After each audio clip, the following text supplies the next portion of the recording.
नमस्कार। पिछले अध्याय में हमने पूर्ण वर्ग संख्या की पहचान करना सीखा, जिसमें मैंने आपको ये बताया था और खुद से कुछ संख्याएं छांटनी थी आपको और आगे का काम करना था। यदि आप खुद से संख्या नहीं पहचान पाए तो ये आपके बुक में ये पूरा दिया हुआ है। ये जैसे ये देख रहे हैं ना, ये आपके बुक का पेज नंबर 3 है। यहाँ से भी आप देख सकते हैं। ये 16 इसका आप अभाज्य गुणनखंड करेंगे और जब जोड़ा पूरा पूरा बन जाएगा तो वो पूर्ण वर्ग संख्या कहलाएगा 16।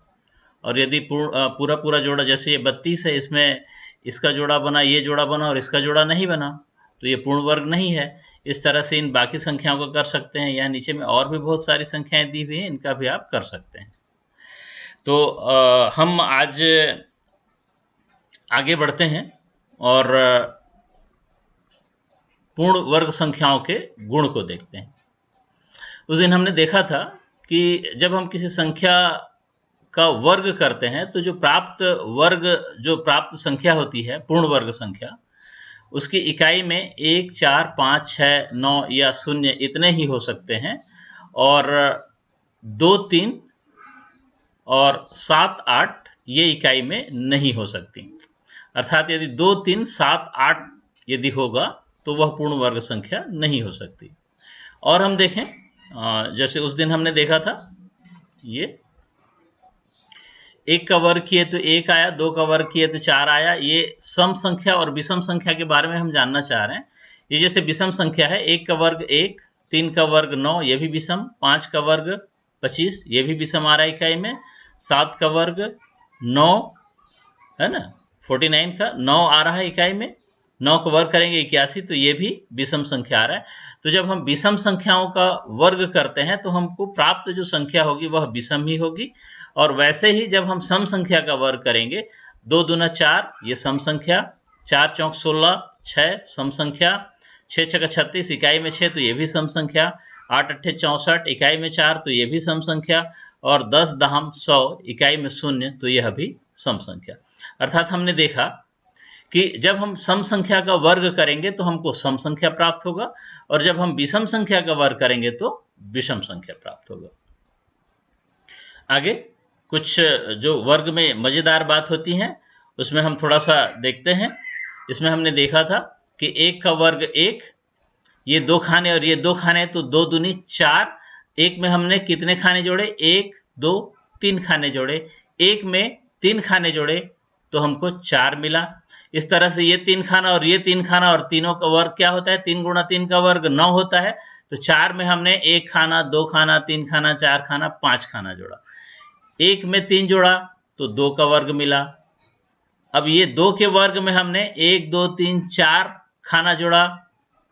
1, 2, 3, 4, 5 खाना, 1, 2, 3, 4, 5 खाना जोड़ा तो हमको 3 का वर्ग मिला। इसी तरह से जब हम देखेंगे कि यदि 4 गुणा 4 अर्थात 4 चौक 16, तो इसमें हमको कितना खाना जोड़ना पड़ रहा है? 3 के वर्ग से 4 के वर्ग को प्राप्त करने के लिए 1, 2, 3, 4, 5, 6, 7।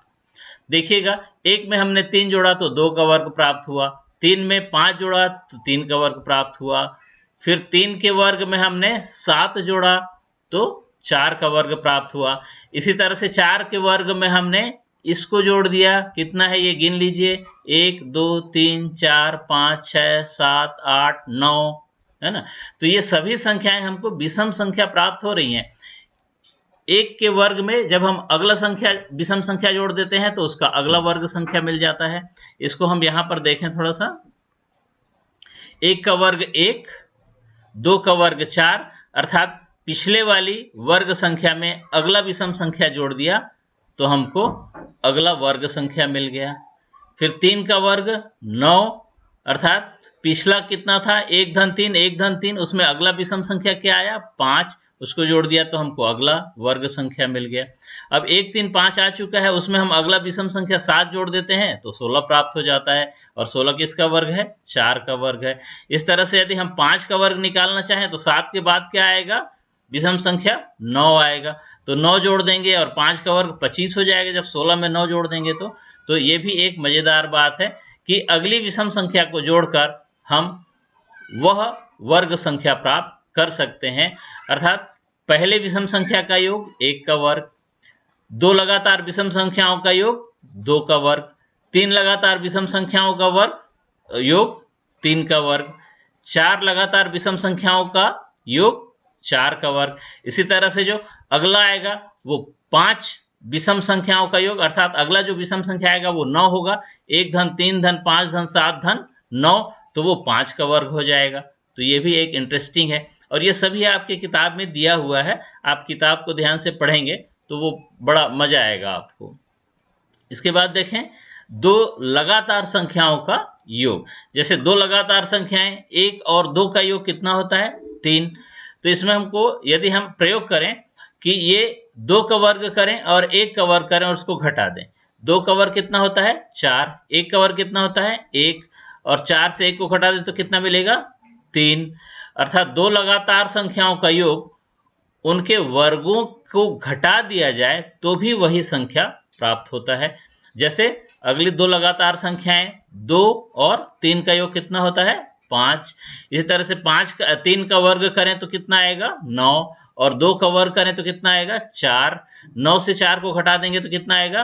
5। ये भी एक इंटरेस्टिंग चीज है कि 2 लगातार संख्याओं का योग जो होता है वह उन्हीं के वर्गों के अंतर के बराबर होता है। अंतर अर्थात घटाव के बराबर होता है।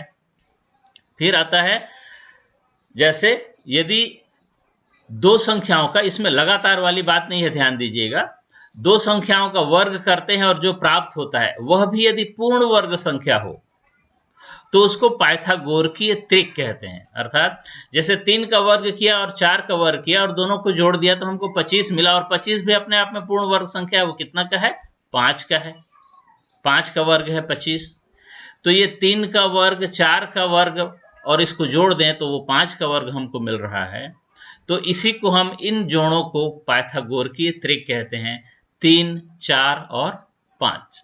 इसी तरह से हम और संख्या देखें, 6 का वर्ग और 8 का वर्ग को जोड़ दें। 6 का वर्ग कितना? 36। 8 का वर्ग कितना? 64। इसको जोड़ते हैं तो 100। और ये पूर्ण वर्ग संख्या है जो हम पढ़े थे वो 10 का वर्ग होता है ये। तो ये जो 6, 8 और 10 हैं ये पाइथागोरकीय त्रिक कहलाएं। इसमें लगातार संख्याएं नहीं है और सभी संख्याओं, कोई भी अपन 2 संख्या को ले लें और उनका वर्गों का योग करें तो वह हमको पूर्ण वर्ग संख्या मिलेगा ही, ऐसा जरूरी नहीं है। जब कोई भी 2 संख्या और उनका वर्ग करें और उसको जोड़ दें और जो प्राप्त है वह पूर्ण वर्ग संख्या होगी, तब ही उसको हम पाइथागोरकीय त्रिक कहेंगे, अन्यथा नहीं। आज के लिए बस इतना ही। सरकार के नियमों का पालन करें, अपने घर में रहें, सोशल डिस्टेंसिंग कायम रखें, सुरक्षित रहें, कोरोना से सुरक्षित रहें। आप सभी का धन्यवाद।